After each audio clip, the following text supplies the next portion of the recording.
beautiful people. Is there one and only Lady J? If you have not subscribed, what are you waiting for, my darling people? Go and subscribe and smash the notification bell. Thank you and God bless you, my darling people. Today's topic now about one woman. That is why always dey talk and say two wife not good for house. But some people go they say e good though, e good though, you know. Okay, see this one. I will just happen now, my darling people. This man marry two wife. The other wife now can go um put fire for the second wife body, my darling people. This one shocked me, oh. This one shocked me, like, seriously. Wetin come dey happen for this world? Wetin dey happen? This is unbelievable. A first wife put fire for the second wife body. No to dog gbeke o. Things dey happen for this world though, my people. Things dey really happen. This one shock me, like, seriously. This one shockalize me. Wetin dey happen for the world these days? Wetin dey play? I just tire as I see the video. I say, wetin dey happen? Wey be say first wife just carry fire pour for the other one body. Now wow. As I see the video, as I see the thing there, e shockalize me. Now say make I come share am with my ogbonge people, make they hear the latest, so make they see wetin dey happen for the world though. That is why I dey always dey tell men say marry one wife, not be to marry many wives. Not be to marry many wives. Marry one wife. If one dey okay, not be say you just marry many. The thing dey shockalize me.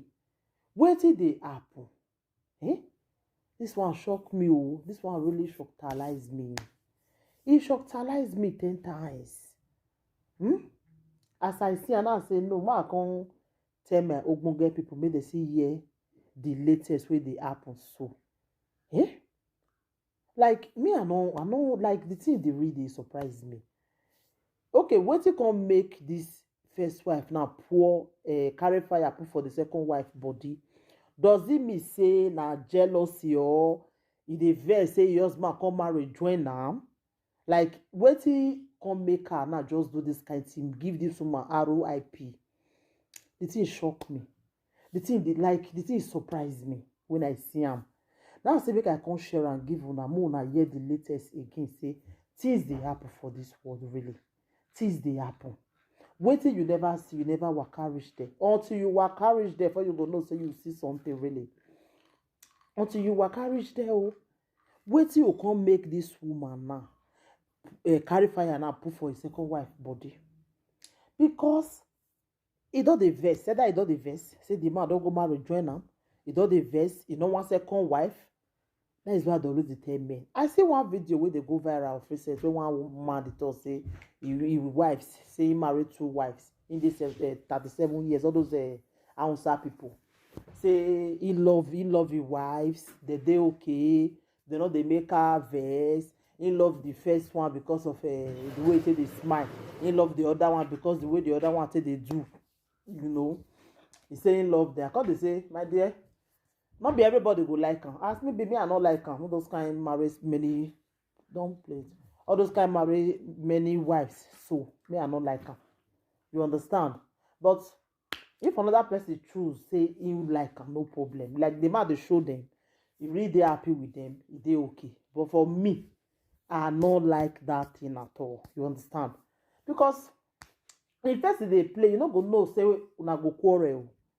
You not go know. Now when it go set, then you go know say quarrel dey happen. But I know that one. So my ogbonge people, the thing shockalize me. Now say make I come share and give my ogbonge people, make they hear the latest. Make they hear the latest. Say see wetin dey happen for the world. You understand? Things dey happen. Things dey really happen for the world. Things dey really happen for the world. You understand?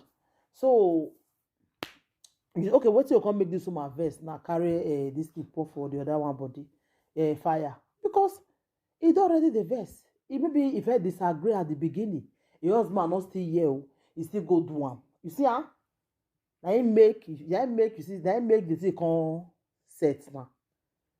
Maybe you don't feel the verse, you know they happy. You don't feel the verse, you know they happy with your husband. Your husband now maybe you know say some men if you don't marry second wife, you come to treat the other one bad. You know, come they make the other one they happy again. The other one will come the verse, you know. So maybe now what happen so. You understand? Hey, not with to marry two wives that they talk. The first wife agree. She dey happy. She dey happy with you. It want me you marry join now. Like that one with the interview of recent now.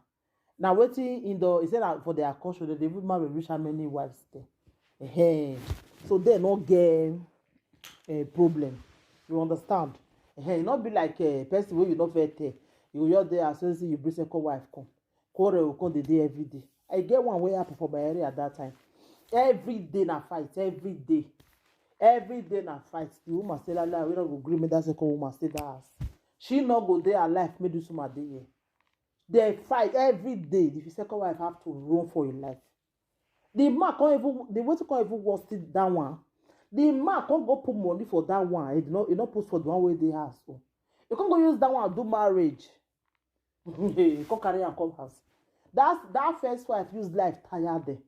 Fight every day, gbege. The woman born pikin for them, but he born boy. They not agree me stay. Now every day na fight every day. Not be the woman the woman can't say run. Can't come out since they not gonna come back to that house again. He run. Find a woman like that because say this is small money from my hand. You go to stay there. He run. For me, nothing like your own, Nothing like your own. Me, I prefer that your own than all those kind Congo they carry second wife. They are happy say your husband they publish you. My dear. When you go set your eye go as it be like the sweet now. Later now, when you they feel the body eat, you call they say that be so my husband tell me you. My dear, me I know like okay, wait till gonna make this one now carry fire now. Put for your husband, your wife, second wife body. Put for the second wife body. Because you don't already see and say, you know, they happy. And what me I see. Maybe she don't the verse already, don't the verse for your husband. I make it one. And that one. You understand? So my people, anything you wanna think about this video, more than leave una comment for the comment section and beg. Una comment really important, you know, so that we'll go from there. Thank you, my darling people. Take care. Until I come your way next time again, I remain your one and only Lady J. If you have not subscribed, what are you waiting for? Please subscribe and hit the notification bell. Thank you and God bless you. Bye. Share this video. Let the video go viral. Bye.